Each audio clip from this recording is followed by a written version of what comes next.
Você está acompanhando a programação da TV Metrópole comigo, Sônia Paula, no programa Conexão, um programa que vai ao ar todo domingo, 9 horas da manhã, com reprises aos sábados, à meia-noite.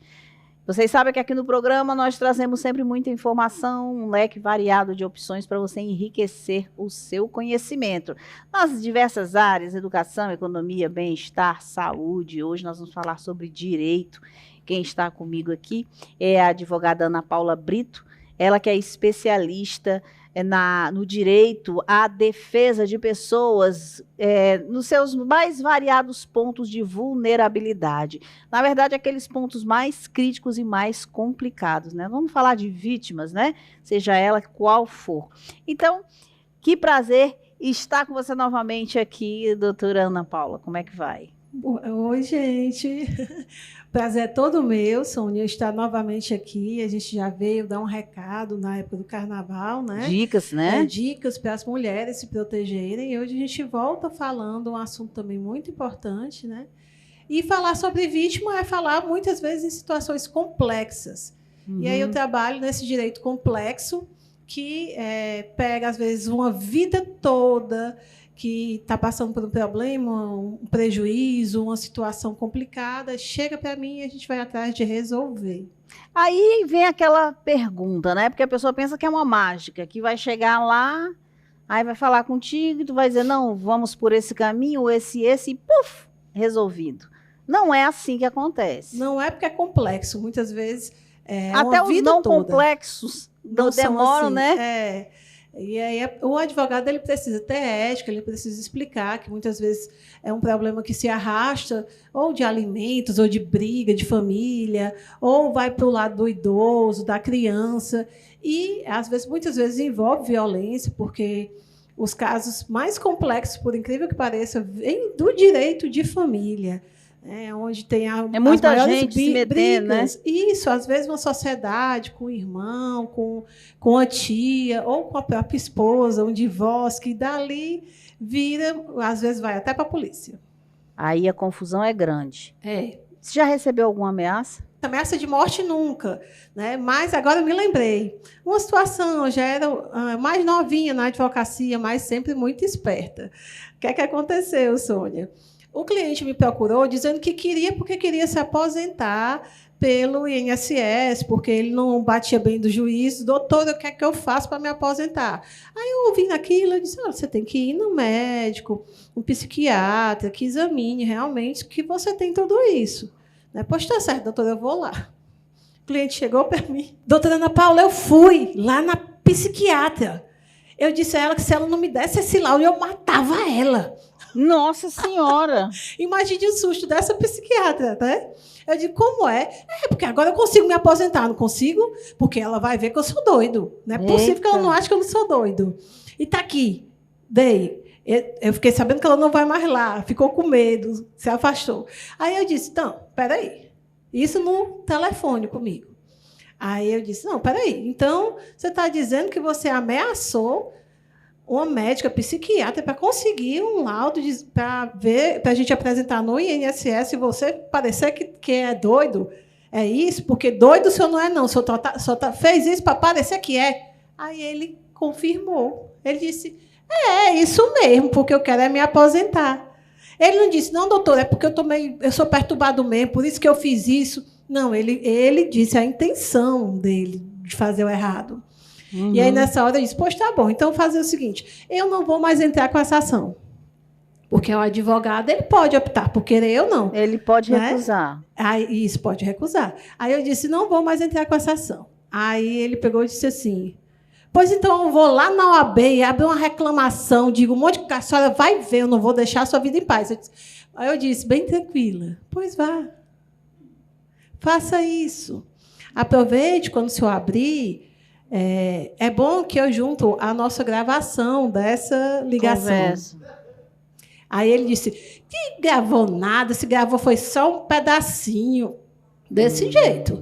Aí eu disse, tá certo, eu vou mandar uma parte para o senhor. E mandei uma parte que eu tinha gravado. Gravou só um pedacinho. Aí depois eu printei para ele, mostrando que eu tinha toda a gravação dele. Se fosse o senhor, eu ia dar um jeito de nunca mais me procurar. E se o senhor quiser se aposentar, o senhor procura outro advogado.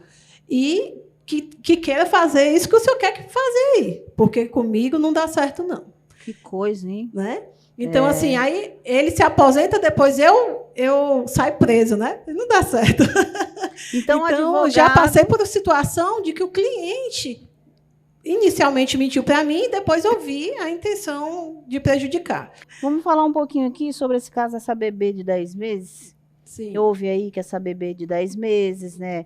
Houve até uma confusão aí na hora de se fazer assim a identificação do que tinha acontecido com essa criança, né? Onde o tio não, o namorado da mãe, junto com um amigo, né? Estão sendo investigados a respeito. Pronto. Vocês devem estar sabendo desse caso, o caso desse bebezinho de 10 meses que aconteceu em Fortaleza. Nesse caso aí, como é que o advogado deve agir? Essa causa é de outra colega, mas eu achei ela de uma ética, quero até elogiá-la, né? Agora eu não me recordo o nome, mas a gente vê muita coisa no Instagram e eu achei ela de uma ética na maneira de se portar e de defender o cliente dela. Qual cliente ela está defendendo? Era o namorado. E a mãe? A mãe tá como... Estão desconfiando de alguma coisa com ela ou ainda não? Aí, pelo que a gente vê, pelo que saiu do resultado da perícia, houve uma negligência, né? O que é que está dentro da culpa. A culpa ela pode ser negligente, ela pode ser imperícia ou imprudente, né? Então, ela pode ter sido ou negligente ou imprudente, sabendo que poderia acontecer aquela situação de a criança vir a falecer por sufocamento. Porque, primeiro, se vai deitar a criança na cama de um adulto, não é para o adulto estar do lado. E se esse adulto for um desconhecido, piorou, né? E ainda se for um desconhecido que está embriagado, que pode se virar e nem perceber o que está fazendo quando está ali fora de si. Então, houve uma negligência. E aí, por isso que precisa da prudência, porque muitas vezes a gente vê uma criança pura, linda, linda bebê, né? E a gente se sente por aquilo. Quem é que não vai se sentir? Só quem não está com o coração normal, né? Ver uma bebezinha falecer dessa forma. Então, muitas pessoas tomaram a frente e acharam que era caso de estupro, sem nem ter saído a perícia. Não significa também, Sônia, que porque saiu a perícia, que a perícia possa estar correta. Porque pode ser questionado, pode ser feito novas situações, novas diligências, novo pensamento, vai depender da tese de cada advogado. Como a gente falou muito pouco da situação da neném, né, que faleceu, é importante dizer que ela, pelo que parece, vai ser indiciada por homicídio culposo. A mãe? O que é um homicídio culposo? É quando não tem a intenção de matar. Né? E aí, numa situação dessa, a gente recorda, por exemplo, do caso do Henri Borel, que a mãe saiu inocentada por tortura através de negligência, né? E, aliás, ela foi condenada por tortura por negligência, mas teve a pena abatida porque ela já estava presa há muito tempo, né? Então, o tamanho da pena era maior o tempo que ela tinha ficado presa até dar a pena. Por isso que ela não precisou cumprir a pena. Mas, quando a gente fala do homicídio culposo, no caso dela, ela teve o perdão judicial porque a situação que ela viveu foi tão traumática para ela e para a criança, que é perder o próprio filho por falta de cuidado e negligência dela, além de tudo que ela passou aí, todo mundo, né, tem horror a essa situação. E linchamento virtual, né, que a gente chama. Totalmente entendível, porque a gente está falando de uma criança pura, mas aí ela teve absolvição. Do mesmo jeito, na situação dessa mãe, ela pode chegar a ter absolvição, certo? Não estou dizendo que vai ter, porque não vi o processo, eu não vi o que foi que aconteceu de fato, eu não vi inquérito policial, mas pelo que as notícias trazem, né, e o comentário de pai, até o próprio pai tem que ter cuidado também, dizer que está mentindo, isso, aquilo, outro, porque tudo isso pode ser injúria e difamação, pode se voltar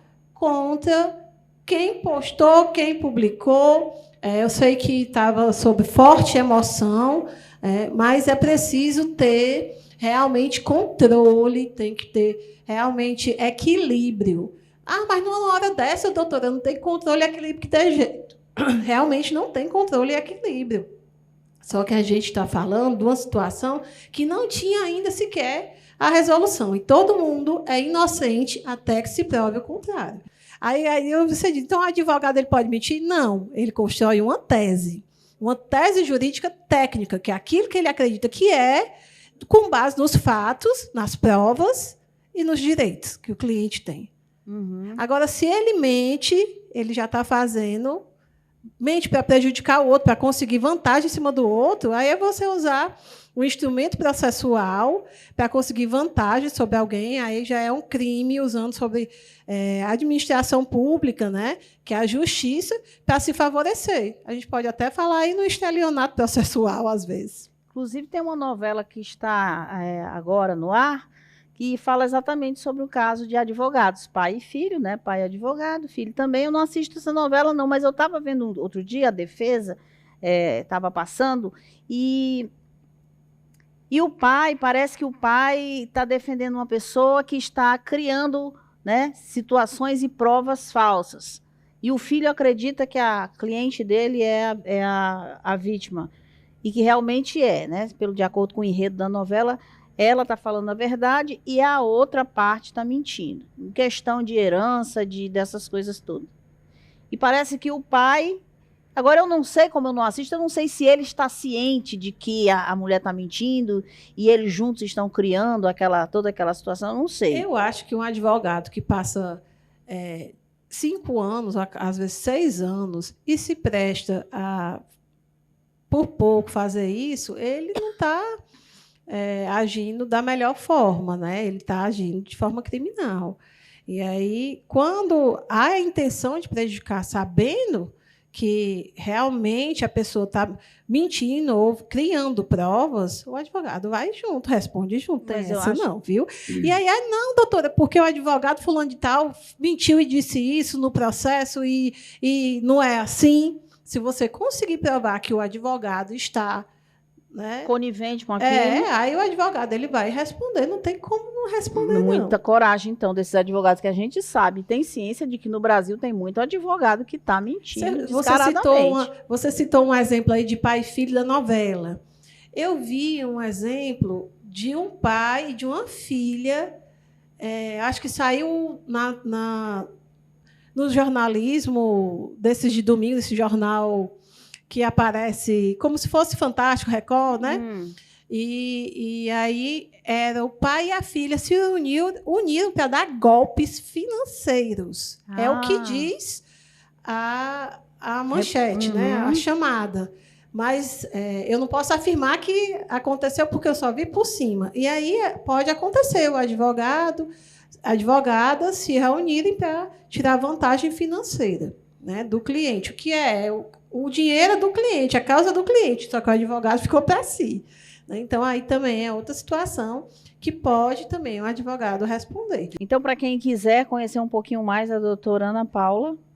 Ana Paula Brito Oliveira. Já estamos aí. ADV, Ana Paula Brito Oliveira. Estou lá no Instagram. Também tem TikTok, também tem YouTube. Tem dicas? Tem. Eu tenho um podcast que chama A Notícia é Lei. Eu pego os casos famosos. Muitas vezes pode ser de fofoca, de famoso. Por exemplo, Virgínia, quando se separou, né?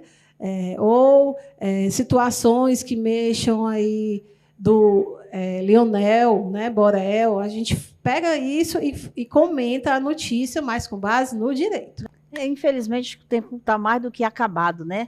Estouramos o tempo muito e muito mesmo. Me chame foi mais muito vezes, boa. a gente conversa de novo. Muito obrigada pela sua participação, Eu que agradeço, tá bom? Sônia, obrigada. E se você quiser tirar suas dúvidas também, entre em contato com a doutora Ana Paula. Vocês estão com os contatos aí, o Instagram está na tela.